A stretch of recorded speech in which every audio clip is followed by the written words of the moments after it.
लाडक्या बहिणींच्या अनेक success story आपण पाहत आलोय। उपमुख्यमंत्री एकनाथ शिंदेंचं लाडकी बहीणवरून वक्तव्य आहे। लाडकी बहीण फूड कॉर्नरला शिंदेंनी भेट दिली आणि फूड कॉर्नरला भेट दिल्यानंतर ठाण्यात हे विधान त्यांनी केलंय। ठाण्यात योजनेतून लाडकी बहीणनं फूड कॉर्नर उभारलेलं आहे असं उपमुख्यमंत्री एकनाथ शिंदे म्हणतात। या ठिकाणी वेगवेगळ्या पद्धतीने लाडक्या बहिणींनी त्याचा हा स्टॉल आहे लाडकी बहीण ठाण्यातला आहे। अशा अनेक ठिकाणी लाडक्या बहिणींनी जे लाडकी बहीण योजनेतल्या पैशांचा योग्य वापर केला आणि स्वतःच्या कुटुंबाला एक हातभार लावण्याचं काम केलं। खरं म्हणजे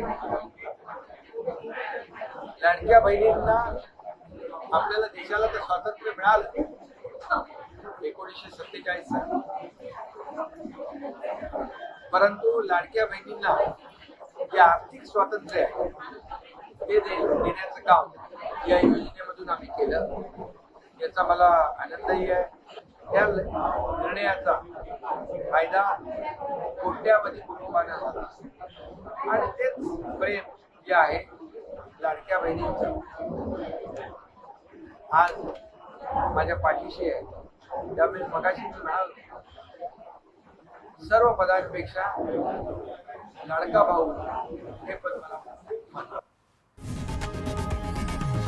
लोकशाही मराठी ऐका, पहा, जागरूक रहा।